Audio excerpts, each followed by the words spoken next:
Okay, so we always hear about the fear of failure, right? Like a lot of times when we'll ask our clients or women, or even if someone just asks you, what are you afraid of when it comes to taking action on a certain goal? Or if you're procrastinating, oh, just fear of failure. Oh, I don't want to mess up. Or, I don't want to, if I do it and I mess up, then I'm not going to feel like I'm good enough and all those subconscious feelings, right? But more commonly, I think with this, a lot of us are not aware that this is the case. Like, I feel like a lot of times we just feel scared, or we just feel resistant, but we don't know what the fear really is. Maybe it's failure, but a lot of times what I see is actually the fear of success, the fear of a peaceful life, the fear of a normal life. When I say normal, I mean one that isn't filled with constant ups and downs and highs and lows. And yes, there are highs and lows in life, yes, but if your life feels like it is, like, just super volatile, then there's something that we can do to ground that, right? But what I'm trying to say is, like, as humans, we all have certain desires. And there's nothing wrong with those desires when they come from a place of, pure intention, right? And love and light, right? I believe that those desires are given to us by God, the universe, so that we can, like, pursue it, or just enjoy. I call them like your earth toys. That's what I call them, right? Like, like the materialistic shit, that makes us feel happy right here and there. Maybe you get your nails done, or you just finished laser and your vagina feels bald as shit and it makes you feel confident. Like, those things are like little, your earth toys, right? But obviously, again, it goes back to the intent of, like, is it coming from a place of filling a void, or whatever. But going back to my point, as humans, we have desires, right? And it's super normal for us to have certain goals in certain areas. So maybe we want to grow financially, maybe we want to grow physically, aesthetically, fitness, our health. We want to grow mentally, we want to grow spiritually. Maybe we want to travel more. Whatever it is, it's very natural for us as humans to have certain desires or goals or ambitions, right? Now, when it comes to actually pursuing that, and making it something that is long term, to make it simple, let's just stick around the areas of finances, maybe like your physical body and your physical health and fitness. And yeah, I feel like those are like the main two I kind of want to focus on for today. But whatever resonates with you, like if you're thinking about something else specifically, stick to that. There's no right or wrong. But for the sake of just me personally, if you know me, just like staying on track with the conversation, let's just focus on that. Okay. So when we desire, let's say you envision like your dream body, like your body at its highest potential, your body at its healthiest, happiest, most confident version of itself, not your body compared to another version of someone else's body, not you comparing yourself to someone else, but you really just comparing you, not really comparing, sorry, I don't want to say that, but you know what I mean, like you envisioning yourself and what that looks like. Maybe it's not the most insane, like, physically, like, fitness model body, but maybe it's just you want to feel a little bit more confident. You want to feel more toned. You want to, build your booty. You want to have a healthy relationship with food. You want to feel more confident when you go to certain things, and when you wear certain clothes, you want to feel confident. And that's really all you want. And that's really what most of us want. Like, most of us, yeah, having like that fitness, whatever model type body is like nice, but the amount of actual work and commitment that it takes is not really sustainable for a lot of us, right? So we want to get to that place where we feel healthiest, confident in our own body type, our own genetics, right? And knowing what that looks like for you, embracing that. And yeah, so now that we kind of have that defined, right? A lot of times what happens is we're on the pursuit of this, right? And we see this happen actually a lot within our own community. I know it's happened for me as well in the beginning of my fitness journey, and I'll talk a little bit about that soon. But where when our clients, and this happened to me as well, so super normal, a lot of them spend a certain amount of time in phase one. Phase one is our build to burn phase. In this phase, it's really about metabolic and mindset priming. Okay, so a lot of the women that come to us don't have the healthiest or most normal relationship with food. Most of them get extremely triggered by the scale. Most of them, follow what I call weekday dieting, where they're super, they try to eat super clean and restrict and do a lot of cardio during the week. And then they're so burnt out by the weekend that they go and binge and overeat and like just completely do the opposite just to start over on Monday, right? Like that is who we work with. So a lot of times the goal of this woman is to lose body fat. Like she wants to lose fat, she wants to build muscle, she wants to heal her relationship with food and really understand about her macros and her workouts and just make it a healthy lifestyle. But in phase one, the goal really isn't like weight loss. Okay, so the goal is not weight loss in phase one. Why? Because most of these women, their entire life has been chasing weight loss unsuccessfully. So one, not only metabolically is their body just not in a place to respond to it, like they can try all they want, it's just not going to happen. That's actually why they come to us, because they're doing all the quote unquote right things, eating so little and eating super clean and doing the cardio and whatever, but they're not really seeing much changes in their physical body, right? If anything, they're probably even more inflamed than ever, right? So with that, we spend a lot of time in phase one. This can range from 3 to 6 months. It depends on the person. But I promise I'm getting to my point, okay? So once they spend this time really focusing on their mindset, really focusing on building the habits, really focusing on understanding about their protein and their carbs and their fats and eating more food regularly and going through a reverse diet and, learning how to hip thrust properly and choose the right weight, like basically setting that foundation, then they can then transition to phase two. I'm getting to my point. Stick with me here, okay? Phase two is our fat loss initiation phase. Now, in the fat loss initiation phase, our client is now primed, ready. She has worked through so many blocks. She has been consistent. She has gained so much confidence. She's knowledgeable than she was before. And we are ready to now transition to phase two and enter a calorie deficit. Now she's in the good place to reduce calories. Now she's in the place to slowly maybe add in cardio throughout the cut. Now she's in a place to be a little bit more strict because, there's balance, but there's a spectrum when it comes to it, when it depends on your goals, okay? Now, I'm getting to my point here now, right?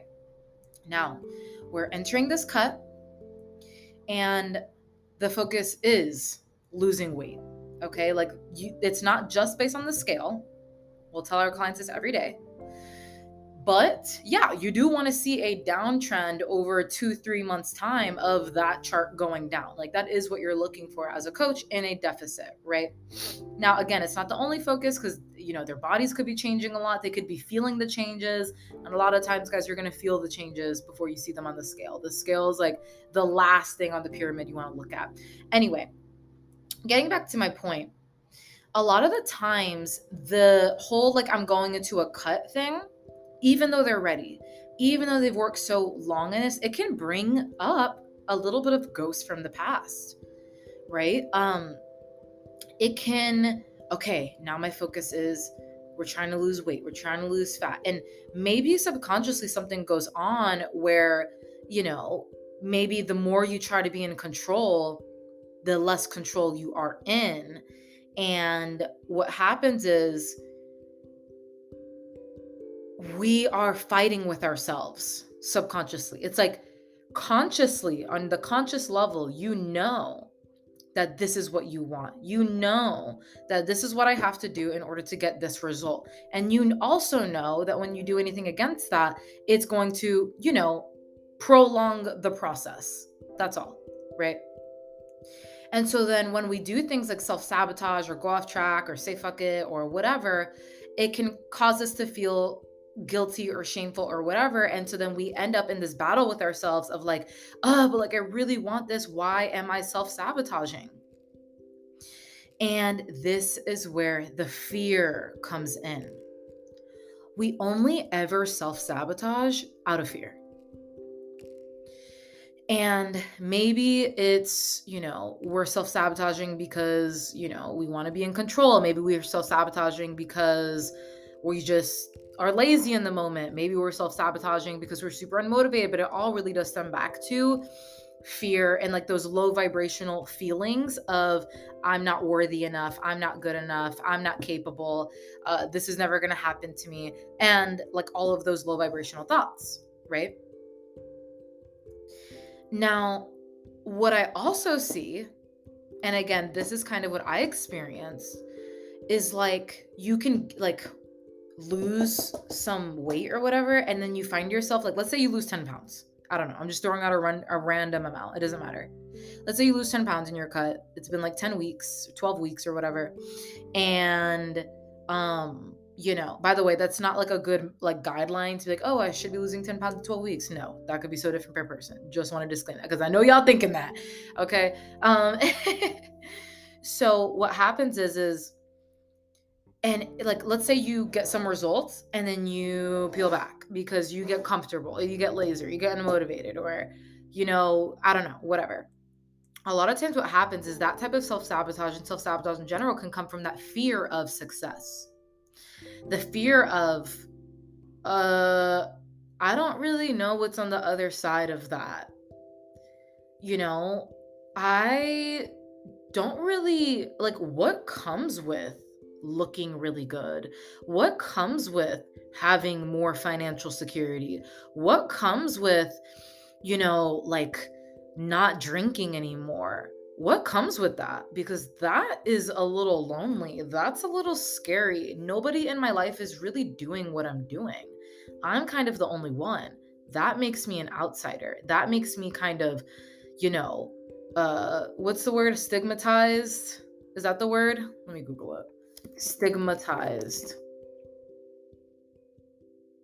Yeah, so like this being described as worthy of disgrace or great disapproval. So it's kind of like, a disapproval of you from like society, right?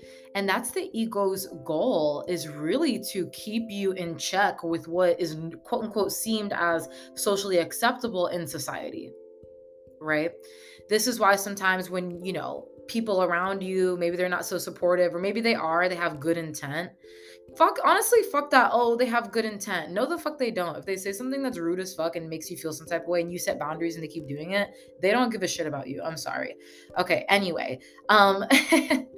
So, I'll do a podcast on setting boundaries. I got y'all. Okay. Podcasting era. Okay. Back on track. I mean, I let my ADHD push me on track, but I got this. So, yeah, we think, oh my God, like, wait a motherfucking second. I'm gonna actually stand out more. And I don't know if it's really in a good way. And I don't know if y'all relate to this or not. If you do, I would love to hear like your thoughts, your experience. You could just DM me, but like I legitimately want to hear from you, because I know that fear of failure is really common, and I feel like fear of success is also common, but I feel like it's just not talked about a lot. And I feel like it's not really dug deep into a lot. But anyway, it's like, what is actually on the side of that? I mean, like I was saying, when like, not actually for me, but like, let's just say, actually, yes, for me, especially when I was bodybuilding, but let's say you're making great changes in your life. You're eating healthier, you're moving your body more, you're opting out of drinking because you know it makes you mentally fucked up in the head, right? You're not really texting back that friend that you get really bad vibes from. You're connecting more to your faith, whatever it is that you're doing, right? If the people around you make comments or have something to say just about like, oh, like, who does she think she is, or oh, like, oh, you really think that's gonna work, or oh, like, how long is that gonna last you, or oh, like, why do you, oh my God, I'm getting triggered as I say it. I am getting triggered as I say it. But really, honestly, you got to kind of get to the place where people are making so much comments. Like, if you're not setting boundaries, it's going to make you snap. And it's like your nervous system will set boundaries for you at some point in time. And it's like, do you want to just like end up snapping on this person out of nowhere? Or do you just want to tell them straight up, yo, like, honestly, I don't feel really comfortable with you making comments about my body and my food choices.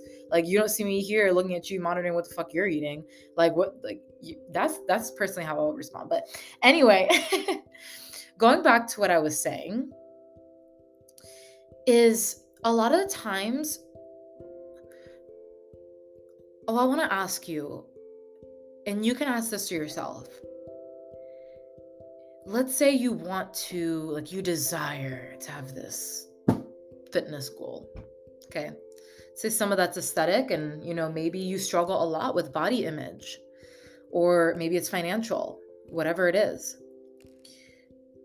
Do you even feel safe to have the goals you desire for yourself? Right? Do you feel safe with that? Because maybe we're struggling to feel safe with it, with what comes with it, right? That's why I also think, like, you know how they say, like, people who really got money don't really flaunt it like that? You know, obviously, like, I mean, like, I just got awkward there because I'm like, oh, Lexi trying to say she got money. Because I was going to be like, but the business makes money, and that is a whole nother topic for another day. Because when I even say make money, I don't know why I still have a kind of like a negative not a negative connotation, but I still kind of feel icky when I say it. But I have to remind myself that making money really means serving people. That's really what it means. Like, I can say serving people, but like numerically, that is kind of the scale of that, right? But going back to what I was saying, right? Like, when you make more income, you don't really want to like show it off. At least that's me. Like, I'm kind of like low key with it because I don't want to draw that attention. I don't want to draw that judgment that comes with, you know, maybe being a little bit more well off, right? Because I know my dad was judging people with money or whatever. And that's something I'm still working through. On the fitness end, on the physical aesthetic end, on the just making your life better end, I feel like there's this kind of fear of people being like, oh, she thinks she's better than us. Oh, I don't want people to think that I think I'm better than them. Bro, that's some real shit right there. Like, I don't want people to think that I think I'm better than them. Because if I say, oh, I'm not drinking, oh no, I don't want those extra chips, like, I'm actually good, like, I for real don't want them, right? Oh no, like, I'm just gonna stay in tonight, or I'm just gonna, you know, not that you have to do this, right? But I'm just using it as an example. Oh, whatever the fuck that boundary looks like for you, sometimes that can come with that, right? Of that, oh, who does she think she is? And maybe it's in your face, like maybe they tell you directly, or maybe you just feel it energetically, right? Because energy is real. Like, when people think shit and they're judging you, you can pick up on that shit. And that's the ego's like number one role, is to protect you from like that fear, right? Of like being looked down upon. And that's why I have a whole podcast episode all around what they don't tell you about a spiritual awakening. Because when you decide to do better for yourself in any way, there's going to be two groups of people. The people that are inspired by you, that support you, that don't see you as competition. They see you as someone who they want to be around, right? I want to be around her. Like, I want to be in her energy. I want to support her. Like, I fuck with her. And then there's going to be the people who are judging you, who go, who does she think she is? She thinks she's all that. She's so full of herself. Oprah said this best. You best believe I'm so fucking full of myself. My cup runneth over. Like, I am so full of me in a good way, right? Not in an egotistical way, but in a self-unconditional love way, right? And so people will judge, people will say comments, people will do this, and it will be hard and it will suck. But honestly, if you just have the people that you really give a fuck about in your life, maybe to you, this is your partner, maybe it's your kids, maybe it's your animals, maybe it's your sister, those people who really are on your side. Maybe for you, all you got is you. All you got is you. Maybe it's just you and God, you and the universe, you and your mind and your soul and your body. And with that, you got to be who you need yourself to be, honestly. Like, how can you lean on yourself, right? But going back to what I was saying, there's always going to be those two groups of people. And honestly, I say this with love and fire and passion. Fuck the other group. Who the fuck cares about them? Why do you care? Like, you really have to ask yourself that genuinely and with love. Why do I care? Why do I care? What is this trying to teach me? What does my life look like if I keep going on caring? That's a big one, right? Ooh, shit gonna be miserable. That's not how the universe forces you out of those situations. Like, have you ever been in a toxic relationship and you had a hard time leaving, or a regular relationship and the passion was dead, but like history's there? God is gonna do something to break that up and move you out, and it may be the hardest, most painful thing ever, but it's what you needed because your ass wasn't moving, right? So I'm sorry, I crack myself up sometimes. But with that being said, we're gonna do like a podcast like game one day, and like I'm gonna have y'all take a shot or hit the joint every single time I say, you know what I mean? You know what I'm saying? Like, please. Anyway, getting back to what I was saying. Yeah, so sometimes we're so attached to who we've always been. Ooh. Sometimes we're so attached to who we've always been, who we've always identified ourselves as. Sometimes we've been fighting for so long that we don't actually know what it feels like to win, to get on that other side. And because we don't know what that looks like, and because it also requires us to release the attachment to who the fuck we've always been in order to leap into who it is that you want to be and the life that you desire to create for yourself, it is scary as shit. Your ego feels like it's dying. And I'm so dead ass right now. No pun intended. It takes real courage to go through the loneliness, the misunderstandingness, the temporary loneliness, those feelings, right?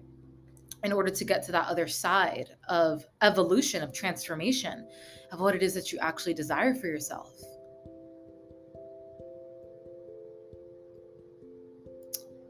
But you have to feel safe enough to let go.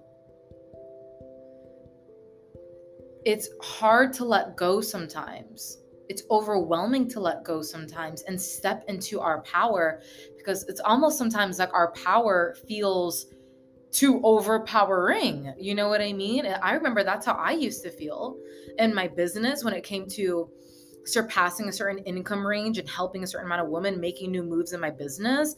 I felt like I was gonna die. like my world was crashing down, because that's what transformation is. Transformation is death, but it is also rebirth. Death to all the inauthentic parts of yourself. Death to all the toxic fucking leeches in your life. Death to all the negative self-talk. I think 70,000, that could be totally off, thoughts a day. What do the majority of your thoughts look like? Oh my Lord, girl, I got you though. And I love you. And you're so capable. And it's nothing wrong with that. I want to make that known. Because when I talk to you guys, I'm also talking to me. So when I say, girl, get it together, I'm really also talking to me too. Okay. So I love you. And when I say I love you, I'm also talking to me. Okay. So, well, really, because we're all connected. But anyway, So Lexi, what do I do about it? Like, I want to, like, I'm over this fear. I'm tired of it. I just want to step into that next phase and not feel like this all the time and not think about myself like this all the time. And I know blah, but like, how can I actually work through it? I got you. I saw this quote the other day, and it was like, healing is not about just leveling up. Healing isn't about becoming like your highest self. That's enlightenment, right? Healing comes from showing the parts of yourself that you hate the most, love and compassion and forgiveness. Only then and only then, will you feel safe enough to release and detach and surrender. Because when you choose to release, you're choosing to surrender. And surrender is one of the most powerful and courageous things you can do. And that's why I am really big on spirituality and having that connectedness, if not to a higher power, but to your inner power.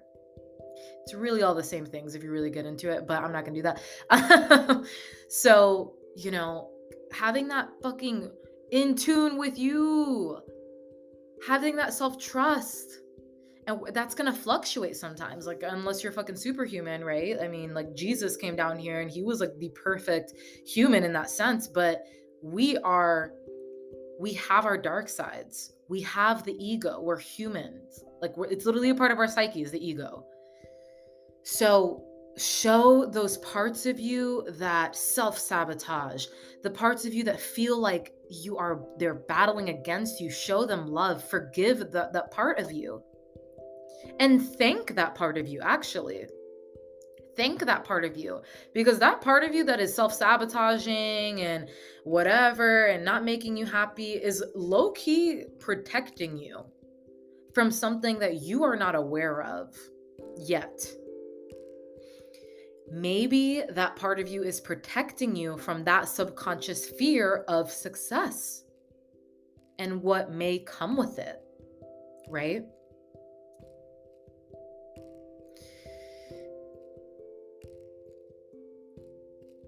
I could literally talk about this all day. But something I want to leave you with is that let me take a second.